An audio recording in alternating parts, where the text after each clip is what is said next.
What's up? Welcome back to the Empowered Athlete podcast. In today's episode, I have a special guest. I'm really excited to bring her on board. She was recommended to me by quite a few women, and the conversation around pregnancy, postpartum, and jujitsu is definitely one that isn't going away anytime soon. If anything, the conversation is growing more and more each day. So I'm so excited to bring her on board. I'm going to share a little bit about her.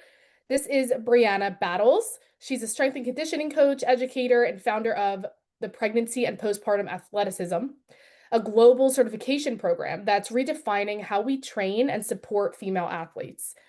Brianna shares her journey as a lifelong athlete, mother of two, an entrepreneur, and how she's helping women rewrite the narrative around performance, identity, and capacity through all seasons of life. We talk about the mental, physical, and emotional sides of athleticism, what coaches often get wrong about training postpartum athletes, and why your strength doesn't disappear but transforms becoming a mom. We're also exploring how to navigate the identity shifts in motherhood, the science of training through pregnancy and postpartum, and how to balance performance with presence. Brianna also gives a behind the scenes look at her next venture, which is building a family run BJJ gym centered on community, confidence, and resilience. So I'm excited to dive into that. And if you're an athlete, coach, or mom who's ever felt torn between ambition and rest, this conversation is going to remind you that your body's adaptable, your mindset is powerful, and that your athleticism never expires. And I can speak from experience myself. So I'm really excited to bring Brianna on board today. So let's welcome Brianna to the show. Welcome, welcome. Thank you for having me. Super excited. So let's start with those who haven't heard of you. Just you've become a leading voice in bridging the gap between athletic performance and motherhood. So I'd love to hear what sparked your passion for helping women navigate pregnancy and postpartum through the lens of athleticism. Yeah, well, first of all, I'm stoked to be able to combine both of my worlds. I've been working with pregnant and postpartum athletes specifically for the last decade. And then I've been doing jiu-jitsu for the last 5, almost 6 years now. So to be able to combine this conversation, I knew my worlds would eventually collide, but I tried to keep them separate for a little while, and just truly be in the student role and not intertwine my work. But when you start working with women, it's impossible to separate the two. So that's just my quick little aside here. But I started working with this population 12 years ago when I first had my son, and realized I had been an athlete my whole life. I was a Division I athlete. I coached at a really high level. I had a lot of background in education, and experience working with women, but there was no information about supporting women and female athletes specifically through pregnancy and postpartum. And what we saw then, and honestly what we still see, is either really outdated and generic messaging, like don't get your heart rate over 140 beats per minute, or don't lift over 20 pounds when you're pregnant. To then now on the other end of the pendulum swing, we see women that are going full send in their training. They're trying to keep lifting really heavy. They're trying to keep grappling. They're trying to keep doing everything that they were doing prior. And my take is there's nuance. There is a gray area, and it's really important to navigate that when there are so many psychological changes that happen during that season of becoming a mom. Whether it's your first time or your fifth time, there are still significant physiological and psychological transformation. There's been an oversight to what happens to female bodies during that season, everything from pelvic health considerations to just the changes to our abs, and honestly just overall our bodies. And we're told, well, this is normal, or you're not strong anymore, or doesn't need to be as much of a priority. But in the athlete side, they know that working out is beneficial. They're not going to stop working out during pregnancy. They still have fitness and performance goals postpartum, which is why we're seeing so many women competing at a high level, whether it's Master Worlds or making a run to go to the UFC again after pregnancy, or the Olympics, CrossFit Games, etc. And I guess I try to be a voice of reason and help women navigate that in a way that prioritizes their longevity and quality of life, but also their performance, and Mm. really coming at that from the scope of this is what our bodies experience, this is what our brains experience.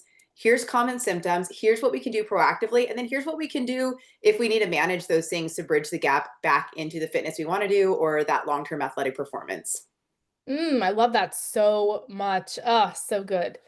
Cannot wait to dive into this. So, along that same thread, you usually say in one of your maybe taglines is that athleticism doesn't end when motherhood begins. So, Yeah. can you share a little bit more about what that means to you, both personally and professionally? Yeah, I think, like I said, like motherhood is a significant transformation. And whether you've experienced depression or anxiety, and like, look, I think most moms do, the dose of that just kind of varies. It can be a really positive experience, but also there's a loss of your own identity and trying to understand what your identity looks like now. Like, who am I? Mm, But who am I as I'm evolving into this new role, caring and taking care of this baby or these children? And that can feel like your life is sidelined. And it might be for mm, a while, but that is not a permanent state. You mm, can still be an athlete and be a mom. It is not over, even if it's different. And I think that's the important part to acknowledge because so many people don't want to let go of that former version of mhm, themselves, whether it's how much they were lifting or how far they were running or what races they were doing, what competitions they were doing, or even the competition cycle they were on. They hold on to that so tightly and they set that as like the goalpost for what they want their motherhood to look like. mm, And I think that the nuance is it's going to look different and you can still do those mhm, things. You can still run and lift and compete and do all these things, but your relationship with your body and your fitness and your performance is going to have to evolve. And mhm, motherhood is oftentimes the first time women have been faced with having to like reassess their relationship with their body and their fitness and their performance. It's always been like, well, I'm in control. If I eat this mhm, way and if I train this way and I don't have other things sort of like blocking my ability to do this, well, now mom life comes into play and it can feel like things aren't in your control anymore. You know, like some things are, but you have to learn to step away from being really rigid in your belief mm, systems and in your approach and be a lot more fluid in what your reality is. And some realities and seasons might feel like a setback, but I've worked with thousands, tens of thousands of female athletes through these seasons and women at the highest level of competition. And these seasons serve as like catalysts. It's a truly mhm, catalyst season. It is not a setback because I think there's a lot of value in taking time to step back from how you've yes. always done things and like reassess and like let your body experience a different kind of training stimulus. Let your body Mhm, experience something new and like less volume, less intensity, less load. Maybe like if in jujitsu, less of your typical game. And now we're introducing a new way, new things that you can work on in your training. And so we're changing the stimulus, and that tends to create better longevity, but also better long term athletic performance. So good. Just full body chills that whole time you were speaking. It aligns so much with my message and it just resonated so much with me because I experienced that 100% with both my first and my second one. Yeah. And I think what's so important and something that I speak to a lot and I think is important to echo is that idea of letting go of those identities and at least not holding on to them too tightly because I do agree and something I'm really passionate about helping people really step into is this idea that you don't have to let go of your identity as an athlete when you Right. become a mom. But you do need to allow some, like you said, flexibility in what that is going to look like. Yeah. And I think a good benchmark to test if there needs to be some adjustments is like where's your state of your mental health, because that's Yeah. really what I noticed within myself. It's like when you're holding on to that identity so tightly and there's just other realities that are playing out that isn't allowing you to step into that old vision that you had of yourself, what usually is present is like this level of frustration, right? And Yeah. so like if you're noticing this level of frustration, that's a sign to take a step back and be like, you know what, maybe this just, it doesn't mean that I can't have these goals. I can absolutely have these goals, but I need to adjust my approach and be realistic with just like what my current reality is. I definitely Yeah. had to take a step back and readjust my training, especially having two kids, like with the competition aspect. I didn't have the finances to be able to fuel all of my competitions when I was Right. solo versus now having two kids and considerations of babysitting, travel, right? So, like picking and choosing a little bit doesn't mean I can't compete at the highest levels. I have to prioritize a little bit better. Childcare when I'm going to class, the biggest shift for me, I used to train night classes. I realized to have best training progress and family life balance that it works best for me to do morning and afternoon classes and I have my evenings towards my family, and that was a big shift that I had to mentally and psychologically accept. But once I did, I actually gave myself so much more freedom and less pressure and less frustration because I was like, actually, this is actually better for me. Like, because I am being able to prioritize my goals while also prioritizing my family, which is a new level and layer that I didn't have to do before, but it's something I did choose because I had a family. Yeah, I mean, I think it's so easy to be really rigid because that's what feels safe. That's what feels Yeah. familiar. And it feels like, well, if I like don't do that, well, then I'm going to get fat, or then I'm going to suck at jujitsu, and then I'm never going to be fit. I'm not going to lose this baby weight because we only like know what we know. And so then to Mhm. introduce something like a new way when you have experienced so much mental, physical, emotional change and shift in your reality and your routine, it's just hard. And so, of course, you're going to default to old ways, essentially.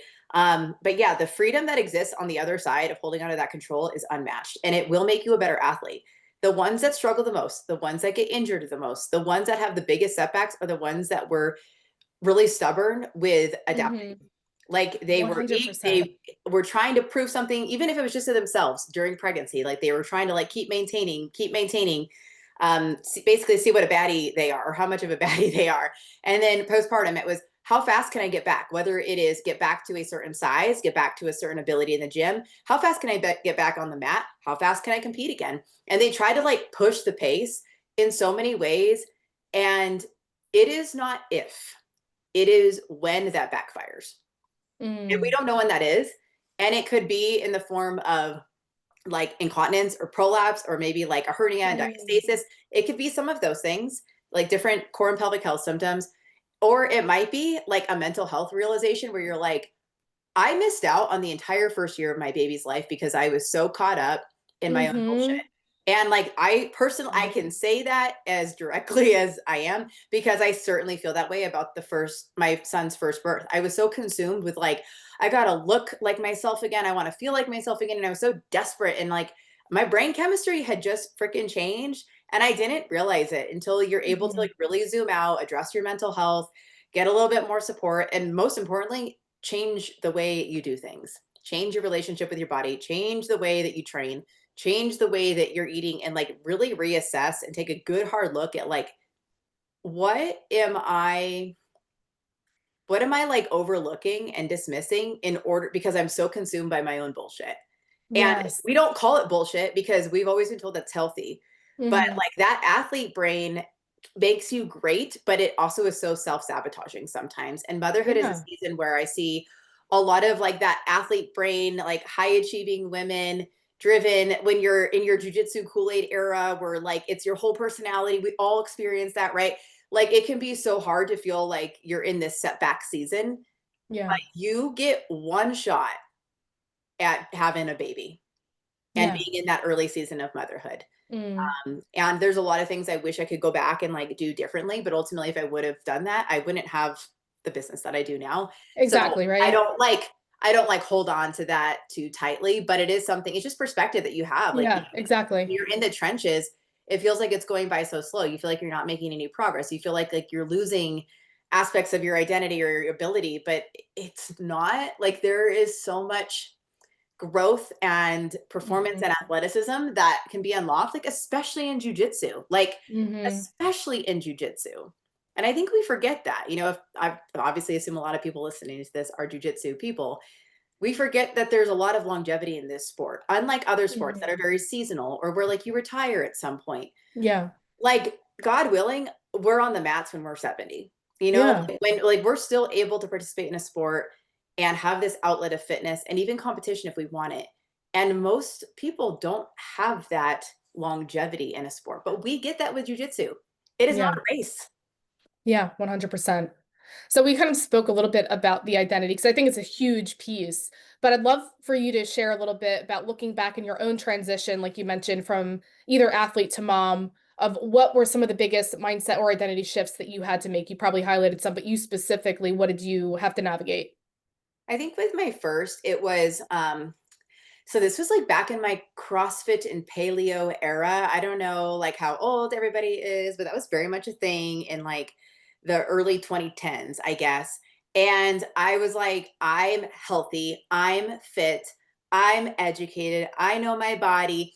And even though this sounds like really egotistical, like then it just seemed like, well, like, yeah, like I'm fit, I'm strong, I have this great foundation.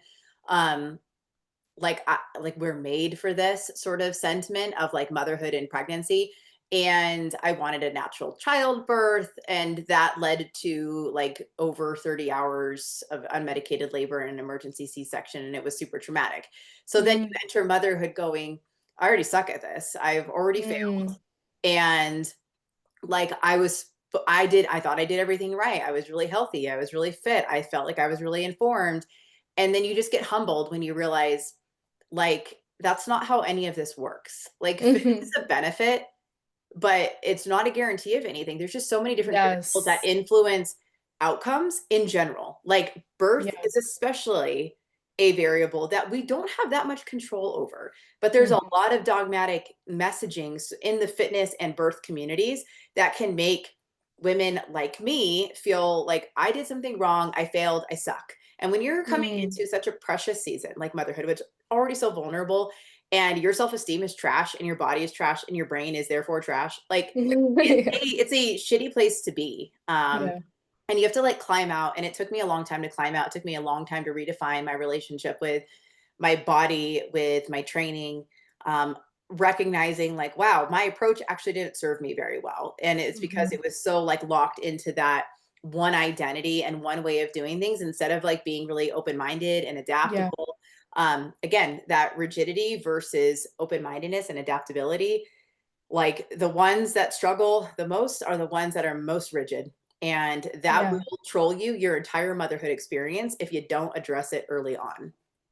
Absolutely. That Yeah, was I Those think were probably the biggest variables. And then, but honestly, it just that was a solid season of life. Like I'd say about 2 years where it was just like this constant like struggle with myself, and deciding to leave Division 1 coaching at that time, because that was a significant struggle. And then just like really taking a hard look at like, what do I want? Like, what do I want for yeah. my life? What do I want for body training, all of this stuff? And like, why didn't anyone tell me either? Like, I felt so unprepared. I felt like, Absolutely. and I felt like I was somebody who shouldn't have been unprepared. And Yeah. so Oh, I that totally like led relate. me down that rabbit hole of like, I want to learn everything I can about female athletes, about women's health, about pregnancy, about postpartum, about core and pelvic health symptoms, about the mental health side of things. I want to learn as much as I can, and honestly just start connecting dots and create this Yeah. significant diagram for like, what do pregnant and postpartum athletes need to know? Okay. And like fill in all of those gaps. And so that hyper focus created the business, and it has helped kind of reiterate a lot of these themes. It changed the trajectory of my life and of having a second baby. And I feel like all of that has kind of that perspective has allowed me even to approach jujitsu with a lot more wisdom than I would have if I Absolutely. had started earlier. Some people are like, I wish I would have started jujitsu earlier. I'm like, not me. I would have been such an asshole. Yes, absolutely. No, everything in perfect timing. I think that that was a beautiful kind of piece of advice. And again, echoing that same concept of releasing that rigidity, open-mindedness, flexibility is so important for growth and evolution in every area of your life, but also this season for sure. So But that's like you, not intuitive for female athletes. We're not yeah, good at We're like, absolutely. I "Oh, am I like to so like follow a I'm guilty process." 100%. Guilty 100%. Like that was such a huge part of my personal healing journey was letting go of rigidity and holding on to structure and things like that too much discipline and all that kind of stuff. I had to and motherhood, I think it's so strong. There is like this masculine quality to motherhood because you're strong as hell to become a Yeah, mom. But there is a softness. And I think if there's any female athletes out there like me, like if you see my workouts or things like that, like you can tell like I have this that kind of gung ho mentality, but like what motherhood really did for me was really allow me to tap a little bit more into that feminine element, which allowed me to create more of that balance internally in my body and my relationship with myself, as well as in my performance in my life. And that actually improved, like you said, like my performance yeah. on the mats as well as on the competition scene. And so, I think that it's okay to integrate some of that softness that motherhood brings us, that vulnerability, and it doesn't make us weak. And I think that's one of the reasons why, like you said, we resist letting go of that rigidity because we don't want to be seen as weak in a culture that already thinks women are weak, right? And so Yeah, and in a On that sport note, where yeah. like you're kind of constantly, I think for a lot of women, we in jujitsu are typically one of the few women in class in a lot of training environments. And so there's that extra element of like, I gotta like, I don't want to be seen as less than or weak or an Hmm. inconvenience. So like it makes you tougher, which is like Yeah. such a great thing. And being able, like I call it like adaptable discipline, being able to be like really adaptable, like this is what I need. This is what I need in my life. It's not just about more, harder, better, faster. Like it's Hmm. about just being adaptable with like what you need on any given day. And that sentiment is not just like pregnancy and postpartum. It's if you are a woman doing jujitsu in general, you have to give yourself grace at some point Yeah. because otherwise it like you're going to get sidelined. You know Yeah, what I mean? Like if absolutely. you don't have a really like a lot of emotional intelligence with how you choose to participate in this sport, Hmm. it's not if, it's just when. Once again, like so you got to Yeah. have that like that emotional intelligence, that adaptable discipline, treating your body fairly. Like you're tough, you're already tough, you're doing a sport that is tough, like Yeah, so exactly. sometimes it's being able to know like how to leverage your level of toughness. Yes, yes, yes, 100%. So tell me a little bit more about what do you feel are the most common misconceptions that you see in the sport industry as it relates to the female athlete? So what are the biggest misconceptions? I think at this point in time, and this is what I say all the time, is like women in 2025 already know exercise is beneficial for them and their baby. They know that. Like they know exercising during pregnancy is safe. We have had that in the research for well over 20 years. It has been supported. Yet the medical and practitioner communities often lead with a lot of like frailty and be gentle and be really conservative with your approach. I was But so annoyed. I was so annoyed. I'm yeah, like, it's you annoying. have no, like, I was like, I had to be my own kind of advocate and also like basically my own doctor because like they would tell me ridiculous things with my first Yeah, pregnancy and I'm like I can't even listen to this, like this is yeah. insane, like 5 pound weights, like do you even know what I do, like this is No, and ridiculous. they don't. And frankly, that's not their scope of practice. Like, Yeah. so that's, I think, the frustrating part for me is, everyone's like, well, my doctor said I could do this. And it's like, Mm-hmm. right, but this is not what your doctor specializes in. Your doctor specializes in getting this baby out. Like, that's what they Yes. specialize in and monitoring like your health and that baby's health right now, not in like how much you should be lifting and what that looks like for you. That's my job. That's my job. Yeah. That's actually what I specialize in. So I think that's one side of the frustrating end of the pendulum swing. The other end is what we see on social media with like, how hard can I keep pushing? I'm going to run this marathon when I'm pregnant. I'm going to get back and try to sign up for this competition early postpartum. I'm like having these, I don't want to gain too much weight conversations during pregnancy. Trying to like prove something. Again, not being willing to make adjustments to their training because they're like, I don't need to. I'm listening to my body. I don't need to. I'm doing what I've always done. I don't need to. My doctor told me I was fine.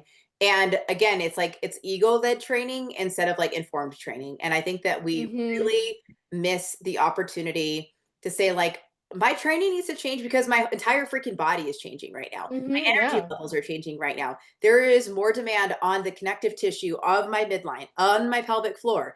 Therefore, I'm not trying to see if I can keep doing what I had always done, even though that's the generic BS that we're told. I'm Yeah. actually going to like scale back and use this opportunity to focus my training on something slightly differently.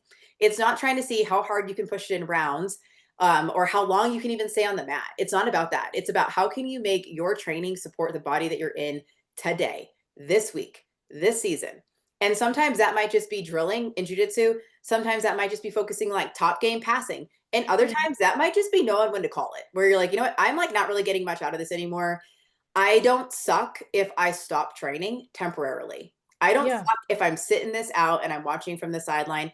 This is not a setback. This is doing what is strategic for my body right now. And having that, again, at athletic maturity to know 100%. how to guide your own training. Because if you are relying on a coach, you're not always going to get that, especially in the jiu-jitsu space. Especially a male Certified coach. coaches, like yeah, like, and I say this as someone like I have certified over 5,000 coaches around the world to do this. Jiu-jitsu community is about 15 years behind in a lot of ways, coaching education than I'd say like the fitness industry is, and that's probably going to get people mad at me, but it's just true. Cult as a culture, as a sport, with our coaching, education, and leadership approach, it's just kind of behind even what we see in a CrossFit space. So coaches don't know what to tell you. So you have to advocate for yourself and Hmm. make your training serve you on any given day, and have the perspective of like, this doesn't make you worse. This is actually what makes you better. It's a Absolutely. strategic decision. It makes you better. It just doesn't feel like that in the moment.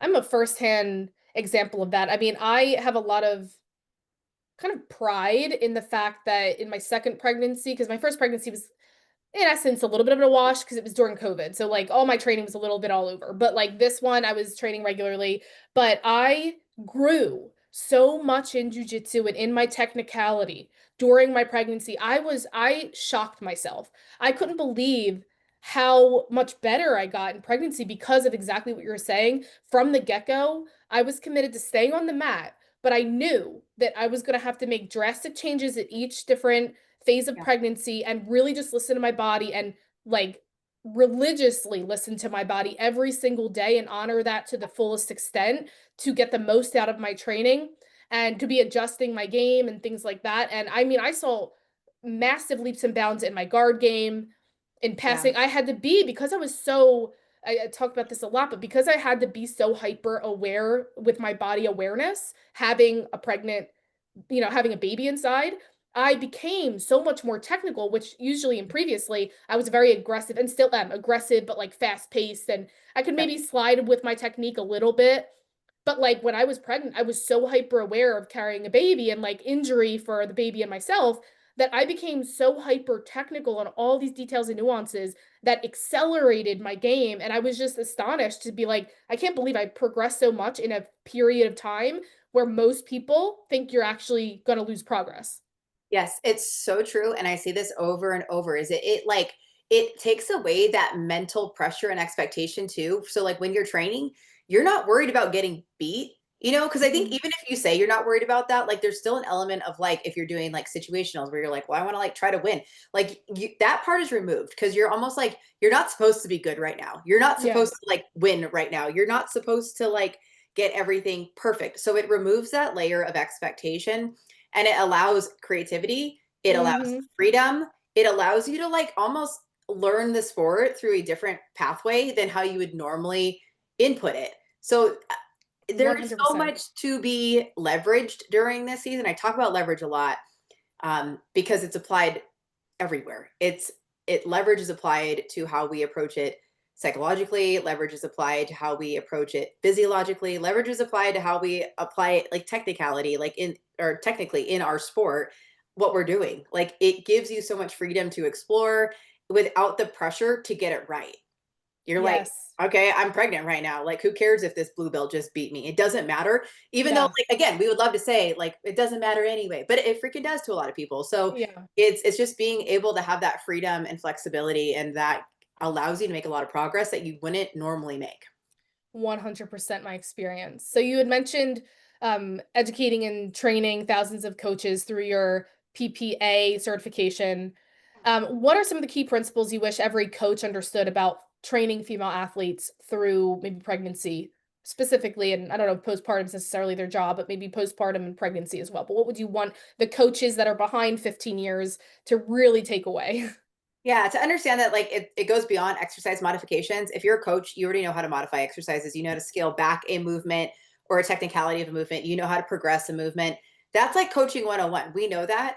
I think what I'd want them to understand is it's not about doing what you've always done. It is truly about acknowledging that her body is changing structurally, and there is more demand and stress to her diet, to like her abs with the diastasis, to her pelvic floor.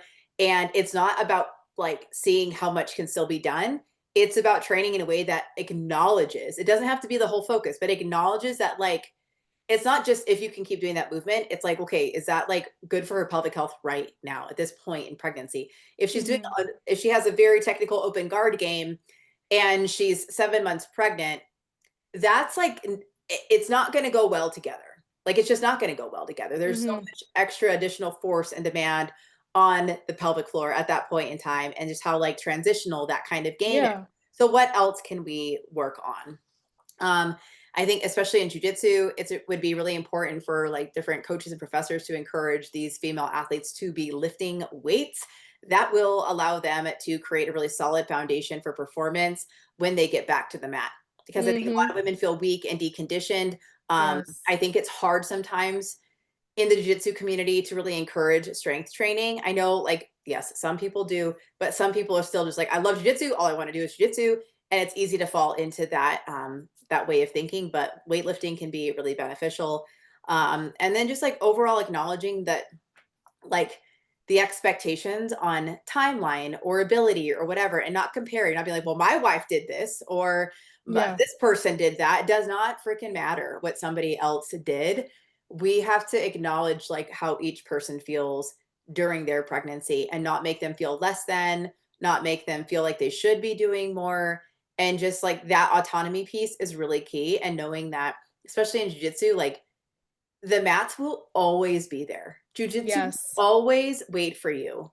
Um, no matter who you are. Like, no, and this isn't even just like motherhood, like if you talk to anyone who's been in jujitsu for a long time, obviously, like you've been in jujitsu a long time. My husband was a blue belt for like 10 years because life took like Yeah. so many different turns, and yet somehow he found his way back to the mat. And like, and now he's a black belt. And like, that's so many people's stories is Yeah. like detours, and it's not this linear process. And I think just reminding people of that, because for women, we especially make jujitsu our whole personality, at least for an era in our jujitsu, Mm-hmm. right? Like it might not be long term, but for a while, like it's just, I love it. I want to do all the jujitsu. I want to do more, more, more.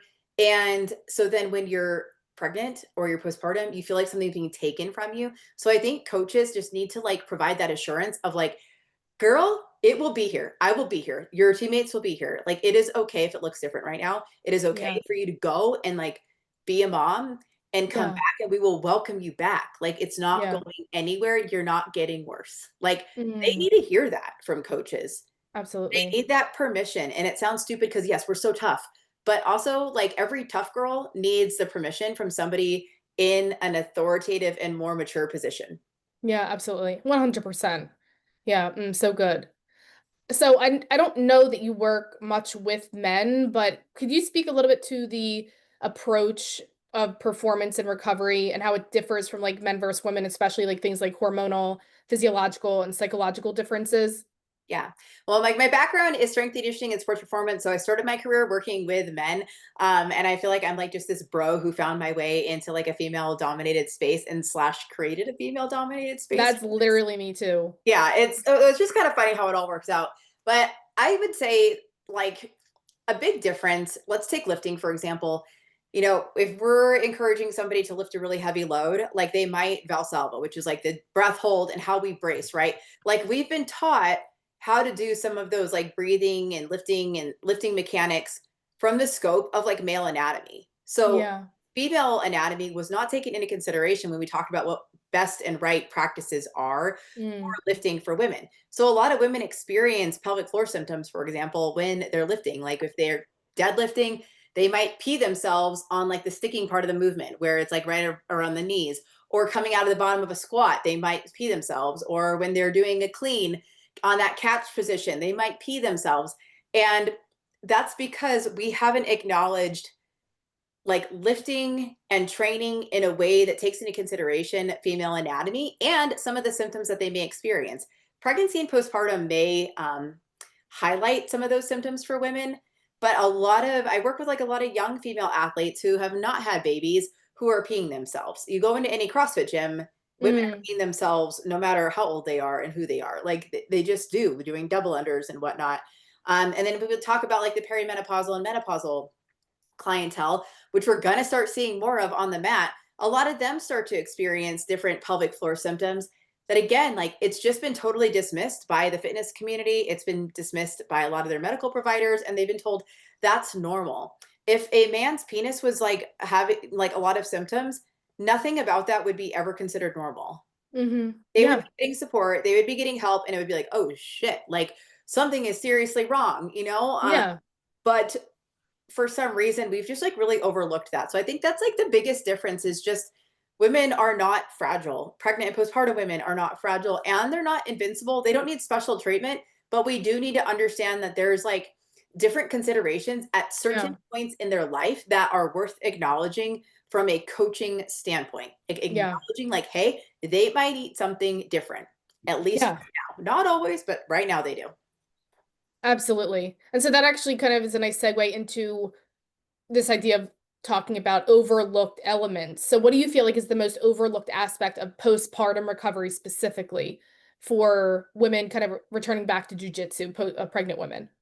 Yeah, I mean, for jujitsu, I think it's like the timeline of it of expectations of how they should Yeah. feel, especially because they want to get back to what they were doing before. They want to get back to that nighttime class. They want to get back to training a certain amount of days per week, and they don't want to feel so deconditioned. But they Hmm. need to rehab their body first and get stronger first, or at least in conjunction with returning to the mat. Yeah. I think there's a big disconnect for postpartum jiu-jitsu women in just trying to get back to the mat at 4 weeks postpartum, at 6 weeks postpartum. They are not doing core and pelvic floor rehab, and they are not doing a fitness program that is geared towards getting their body to be able to withstand the athleticism that is jiu-jitsu. They're just jumping straight to jiu-jitsu. So Yeah. before you can have sports specificity, you need to have a foundation of strength and a foundation of conditioning, and Absolutely. prior to that, you need to have a foundation of basic rehabilitation. And we've Hmm. absolutely overlooked that. If we look at any knee injury, people blow out their knees all the time in jujitsu. They have shoulder injuries all the time. And you know what they do? They take a step back. They do some exercises to rehab it. They progress it. They know what positions to not put themselves in. They Hmm. talk to their training partner about, like, hey, don't knee bar me today. Hey, don't Kimura my arm right today. You know what I mean? Like, they have this insight on basic orthopedic injuries, but we absolutely overlook the significant physiological process of pregnancy, of labor and delivery, and the fact that these women are not sleeping, they're nursing, everything about their body has changed, yet somehow Yeah. they're expected to just come back on the mat like normal. That's crazy when we acknowledge 100%. a shoulder injury with more perspective and knowledge and insight than we do the motherhood experience. So, and Yes. women are guilty of that. Our culture is guilty of that. And I Hmm. think we have to, again, be given that permission of, like, hey, actually, this is like a really smart way to go about this. Like, don't worry about getting to the mat first. Worry about doing X, Y, and Z first, and then introducing getting on the mat. And then don't just try to jump straight into an open mat. Work on like drilling and basic movement patterns associated with jujitsu. Then progress Yes. your drilling. Then progress your intensity of drilling. Then get into rounds, and then like maybe do flow rolls for a while, and then up your intensity, and then train with a partner who's going to let you like kind of fuck around and find out, like where you're not worried about your safety. They're working with you. They'll up the intensity at a rate that you can keep up with, and you know who those people are in your gym. But I think we want to like assume the best of ourselves, because again, we want to feel like ourselves again. So I think just going into that with like even like a loose strategy gives you a lot more trust in yourself. One 100%. of the jiu-jitsu black belts I worked with through pregnancy was like, at first she wanted to get back and compete at a pretty high level early on postpartum, like around 4 months. And like the more we started talking, and she had like a pretty straightforward birth and was doing well postpartum, but the return to competition aspect came down to, how do you want to feel? Because getting ready for a comp requires a certain mindset. It requires a certain intensity. And it's not just like, could you show up and compete? Yeah, you could, because like you're a black belt, you've been doing this a long time. Yeah. You know how to like override every red flag. You're really good at overriding red flags. Yeah. Like the mature side of you as an Yes. athlete, as a black belt, knows like, I want to feel like I can trust my body when I'm out there. And Yes. I'm like worried because even if it's subconscious, that's going to create a competitive mind fuck for you, Hmm. because you're going to be like, oh, am I going to get hurt? And so many people get hurt when they compete too soon. So many. Yeah. And it's not Yeah. always, again, like symptoms. It just might be like an orthopedic injury or something like that. Uh, Yeah. and so I think just that overall progression and truly understanding your athletic readiness will be the key to having sustainability in jiu-jitsu. Yes, 100%. That's so important. That is such good insight and wisdom, and I definitely can relate to all of that. I think it's so important. I often tell people, just for perspective purposes, not even like advice. It's like when I get athletes who are pregnant or going through that process or want to be pregnant, or they're addressing postpartum, I just remind them gently that like it took you at least 10 months of your body changing, your hormones changing, your brain chemistry changing. Why on God's green earth do you think that you're gonna get back in 2 weeks? Yeah. Give yourself at least 10 months, an Yeah. equal amount of time to get back. Now, if that accelerates because you're doing all the right things and you're Yeah. progressing and you're honoring your body, like mine progressed extremely fast because I didn't have a timeline, right? Like Right. I knew that I extended my timeline. I gave myself at least 10 months. I was like, I'm giving myself the equal amount of time. Yeah. But because I released that timeline, I went at my own pace and Yeah. prioritized everything that you were saying in that progressive way. And I surprised myself by being ready sooner. So it was just a Yeah. pleasant surprise versus like this idea of me needing to get back there. You know, I didn't Right. have that Because they mindset, see but it was that. like, They see oh, it on social wow. media. They're like, oh, well, so and so was back to competing at X amount of months postpartum. And then they use that again as like their field goal for like what, like what they should be doing or not doing. And it's like everyone's process is gonna be different. And you don't know what she had to sacrifice that you're not willing to sacrifice. And I think Yeah, that's a big exactly. one. Like it's just a big one. And so not having that pressure of a timeline is so freeing, and it allows you to like really know when you're ready versus when an arbitrary date or competition tells you that you should be ready. Like if you don't 100%. have to be back performing, and look, I've worked with some military timelines, some fire and police timelines, and some Olympian timelines where it's like, yeah, we don't have much of a timeline here because of all these other reasons. Um, Yeah. we gotta like do stuff way before we're comfortable or ready. Cool, like we can make that work. But if you have the autonomy, which in jujitsu, we have the autonomy. No matter Yeah. who you are, no matter how special you are as a competitor, you have autonomy as to when Yeah. you're competing again.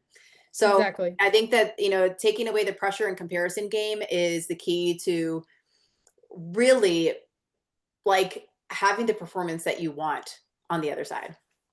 Absolutely. So you've spoken about resilience and not just physical, but emotional and mental. How would you define resilience in the context of motherhood and sport? I think that it's just not over. Like knowing that it's not over and acknowledging that it's going to be different, and the resilience it takes to sit through that identity and that transformation that occurs, and being able to reassess your whole like relationship with your sport, with your training approach, with your mindset, where you actually discover what it feels like to be free on the other side, Mm, where we didn't get that prior. Like motherhood's this huge catalyst, and it's a really positive catalyst, yeah. but oftentimes it's very hard to see that when you're in the trenches. And Hmm. through those trenches, you develop a lot of resilience, but I think ultimately you develop like a lot of gratitude and perspective where you can be a better athlete all these years later. Even though your body's experienced all of this shit, like you can be a better athlete on the other side because of what you have experienced and the maturity and perspective that you gained through those seasons. That serves as leverage. 100%. I love that. Mm. So, do you have any advice for women who, and you've touched on this a little bit, feel torn between pushing for performance and honoring their body's current capacity? Whether that's, I would say maybe, maybe pregnancy, but more so maybe postpartum, like going into that idea of like going back to performance, but also honoring your body's capacity. Any advice that you want to add I about think it that? kind of comes back to that like timeline of not having a rigid date or competition. Like again, that can maybe be like a loose framework, but just knowing like you don't have to. And Yes. if this is adding more stress than it's alleviating, then it's out of Yes. alignment. Like if you Yes. are now stressed about your weight cut, if you're now stressed about the competition, if you're now stressed about what these other girls are because now they're younger than you or they're not a mom yet or they're whatever, like if it is adding more stress to an already very stressful season, again, even if you have a great, lovely baby, your body is still like, what the hell has happened? Like, Yeah. your body is still kind of stressed out. Your brain is still kind of stressed out. So, if competition adds more stress to this vulnerable season, you're not ready yet. And Yeah. like having the humility to say that will make you better. It will make your performance better because, again, you want to go in there feeling ready. And maybe you don't ever feel ready, but you want at least going in trusting your I was body. just about to say the self-trust piece, I It's think, is the the biggest trust. piece. Because again, if you have that like, I'm not sure if I'm ready, or like, oh, I That think increases like, risk of injury because yes, then that's risk when you of second injury, guess, and you then it doubt. trolls you. It's this subconscious, like, should I actually be here? You want to go out there and be like, I know I freaking belong here. And that's the Yes. difference. Like, it is, that's the hack. And you Yeah, yeah. gain that ability to have that hack when you don't have this like rigid approach to how much you're doing and how soon you're doing it. And these, I got to be this way. I got to be this, whatever. Like, no, man. Again, this is, we get one shot at having a baby. Yeah, I really love like that perspective because it's something that like I tell my clients a lot and that I had to reiterate to myself in the beginning as I was transitioning mentally and psychologically into motherhood and seeing how my jujitsu was in live time adjusting and adapting.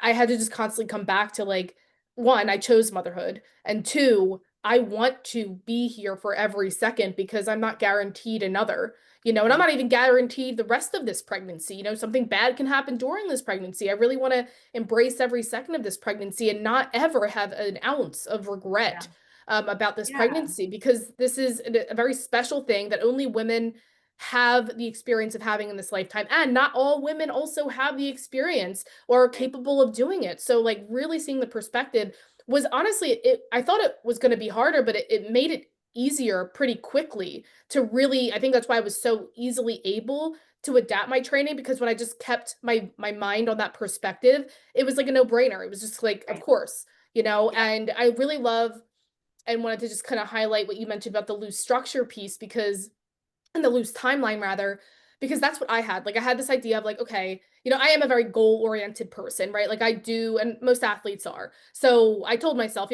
what's a semi-realistic thing that I can just have an intention of? And I think that's the same idea that like you're talking about this loose timeline. Like I have this intention of doing Master Worlds. But I also, again, am not rigid and tightly married to this idea that my world falls apart if I don't get there. I'm going to do everything in my power the way my body wants to progress and do everything in my own timing and my own pace. And if I feel mentally and psychologically and physically ready to do Master World at that time, great. If not, then I extend the timeline. And that just, it was just a unrealistic thing that I thought I could do. And I just Yeah. think it's so important to just constantly have that assessment and reassessment with yourself without pressure or feeling ashamed that you have to move it back. And so that was something that Like, was really helpful. So I think those are really important things that you mentioned. yeah. And I mean, I can tell you, like, have a 12-year-old and I have an 8-year-old, and like, I don't feel washed up. I don't feel like my best athletic years were a decade ago. I don't. Yeah. I actually feel better, like stronger. Like Yes. that meme that's like the like version of me now could totally kick like the 20-something-year-old like version of me like Oh in yeah. her ass. I'm like 1,000%. Like I wasn't doing Yeah. jujitsu and I was just like a dum dum. Like I have so much perspective now with my training, and like has my body been through it? Yeah, but like again, we are not fragile. We're very resilient in what our bodies and minds can like evolve into when we aren't like this all or nothing kind of rigid thinking. Uh, Yeah. and you get to the other side, and now it's cool because I'm raising little athletes. We all do Yeah. jujitsu. I'm like get to be part of like their growth and in discovery of sport and discovery of like how amazing their bodies are, and like that gives you perspective too. Yeah, and I think it's just like 100%. that's the cool part of being an athlete mom, of being a coach, is just seeing it's not just about you. It is Yeah. That about was what a we hard pill to model. swallow. It's Yeah. about what we instill as part of our lifestyle with our family. And then it's about raising our kids up into that as well. And I think that also helps like you zoom out of like, Yes. it's not just about me anymore. Now it's about like raising this next generation. Yes. Because like as much as I would love to go to the 6 p.m. practice, I know it'll be harder maybe, or I'll have like different training partners. Man, I got 6 p.m. football practice, and I'm gonna go walk the track and watch him play because that is a season of life I'm in right now. Yeah. And I don't want to trade that. I don't want to Mm. miss that. And I think that we put a lot of should, Mm-hmm. but whether it's pregnancy or early motherhood, or maybe the season I'm at now where I'm like nice and mid in every single way, purple belt mid, motherhood mid, like Yeah, yeah. it's just very mid. I like it here. I like it here. It feels a lot healthier in every imaginable way. And I think when you can get to that point of letting go of control and like how like that expectation of, well, I wish I could be at this class. I wish I could be doing that and being pissy about Yeah. it. Just being like grateful because you're like, I know I'm not missing what actually matters right now. I can Yeah, still do jujitsu, I 100%. can still compete, and my volume and intensity and participation doesn't need to look the same year round or even season round. Yeah, absolutely. Amazing. So I'd love to transition a little bit into you and some things that you got coming up in your next chapter. So you are in the process of co-founding Battles Jiu-Jitsu in Eagle, Idaho, which is exciting. So I want to know what inspired you and your family to create this space for jiu-jitsu, and tell us a little bit more about how you plan to weave your philosophy of confidence, resilience, and family into the culture of your gym. Yeah, and this is mostly like my husband's venture, but I am there as the like co-supporter and founder of it. I can't help but turn everything I love into a business. I feel like I've done that over and over. This is another great example of that. But he's truly going to be taking the lead on a lot of it, and I'm excited for that because his background is law enforcement, and he recently retired from that. And so this is like another way of evolving. I think being involved in the community and like serving in another way, in a way that's like honestly better for our family and better for just his overall happiness and what we can provide. And our family's been doing jiu-jitsu for a long time. He's been doing it for about 20 years now, with a little bit of a break. Yeah. And both our boys started at 4, so it's something that like we didn't see this as like on our life bingo card, but I felt like there were so many little pokes and instances where it was like, well, what if you guys opened a gym? Oh, what if you did this? Like, have you guys ever thought about that? And like people kept asking, would you guys ever do that? And like wanting to like leave law enforcement, it was like, what would the next right thing be for our family? That would still be purpose led, and that would be Yeah. meaningful for all of us, not just like get another job. Yeah, Um, exactly. and it really it seems like every door opened. Every single door opened for us to be able to do this. We said, well, if we were going to ever do it, it'd have to be around like this very specific location. We literally named the corner, the side, like the streets. And then like the next day, a friend of ours who doesn't even live in Idaho, from like California, like sent us a flyer who was like, hey, is this close to you guys? It's a commercial like building. You guys should put a jujitsu gym in there. And we're like, what? So random. And we ended up being Wow. able to buy a building, which makes a big difference too, so that we're not, controlled by a landlord. So Yeah, yeah. as much as I have athlete brain and I talk about athletic maturity, I'm like, also, I don't want anything ever to control me, like especially a Yeah. landlord, for example. Yeah. Um, and so again, every door kept opening, and God, the universe, literally whatever you want to call it, it just felt like the next right thing for our family. And bringing a family centered style of training to jujitsu, his background being law enforcement and defensive tactics, my background coming from sports performance, raising 2 athletic kids. I feel like we can kind of combine our worlds of like really practical jujitsu, um, how special jiu-jitsu is for a family to have as a commonality, a way to bond. Hmm. For most families, though, my kids play soccer, but I don't do anything, or I do triathlons, but no one Yeah, else in my exactly. family does. Like jiu-jitsu is one of the rare sports that a family can do together. And we've been, again, this has been part of our family ethos for a long time now. And we're really excited to bring that and to kind of combine our worlds and show our boys what it looks like to choose yourself, to create the future that you want, and to have like make a living doing something that you truly love. And for both Jared and I to be able to do that feels really special. That's amazing. I feel like our lives literally echo eerily. Yeah. I also come from sports performance background. My husband also was a police officer doing defensive tactics, and I also have 2 sons. So it's like really We eerie. were meant to be. Right? And we're both blonde, so that Yes. obviously. Yes. No, I but just that's feel like catch amazing. up in my jujitsu game and then it's fine. Yes. So, before we kind of transition into just kind of like how listeners can connect with you and maybe a final note that you have to offer, I was just curious, because you're a busy woman like myself and you're a business owner, mom, coach, all of the fun stuff, how do you personally balance just like presence and your ambitious goals? And do you have any tools or boundaries that you use specifically to help you kind of stay grounded? Oh Or are man, you well, just a shit show? I have struggled a lot. Like I'm a very high achieving person, and that has benefited me in ways I wouldn't trade. And it Yeah. has been really challenging for me for, like our marriage, my mental health, early years of motherhood. And I feel like I'm in a really good place now with having perspective of how I need to Mhm. structure my days. I know for me, Yeah. movement is critical. I need Yeah. to move. I need to exercise. I need to be outside. I go to therapy once a week, either alone or with my husband, and we just kind of like alternate. Like that's just part of our life. Is that like mental development, mental emotional development and growth, and it sets in a form of accountability, which has been Yeah. really helpful for us. I have a team. So for my business, it can't be a one woman show. I have an incredible team behind me that helps bring everything to life with what we have going on because it's a pretty extensive business at this point in time.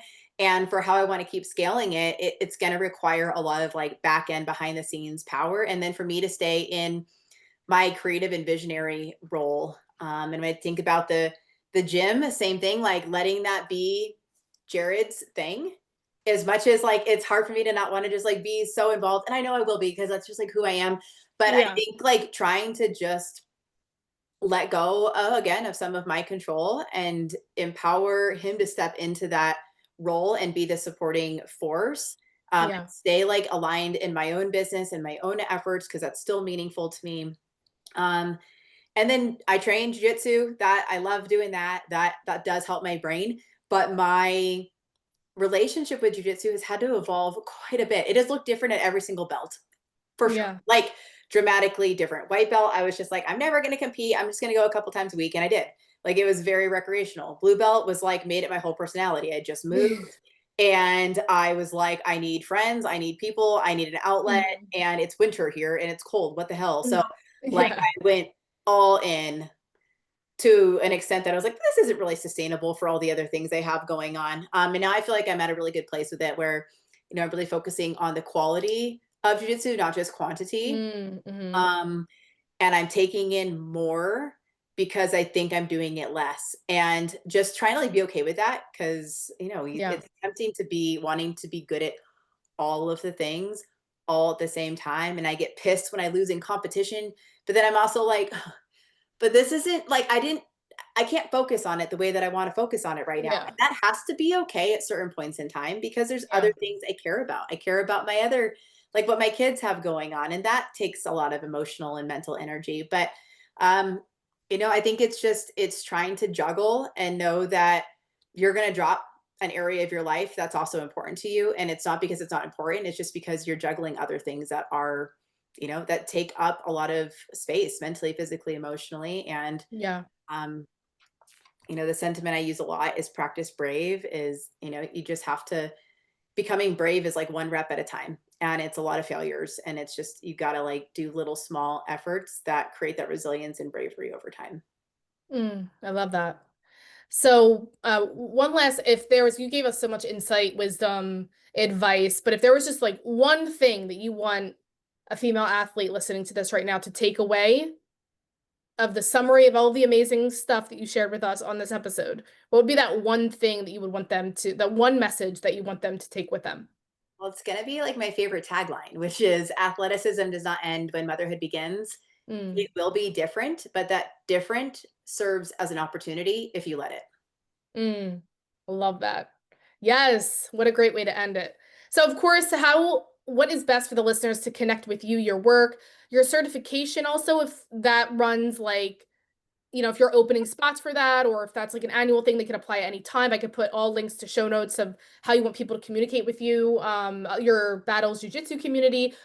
How can people connect with you? Thanks. Yes, I'm like in a million places. So my Instagram is Brianna at Brianna.battles. That's Brianna with two N's.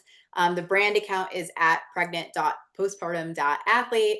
My website is pregnancy and postpartum athleticism.com.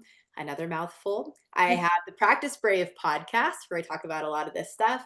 And Battles Jiu Jitsu will hopefully be opening in January 2026. 6. So like we're hopefully going to be taking ownership soon here. And that's just at Battles Jiu-Jitsu on Instagram. Same for the website, battlesjujitsu.com.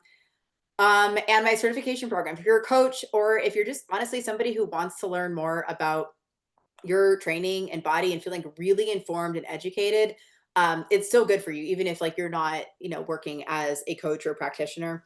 Enrollment for that is actually opening in a couple weeks, and I don't know when this is going to air, but it will be opening. What is that? October 21st will open enrollment, and that's when we're having a sale on it as well.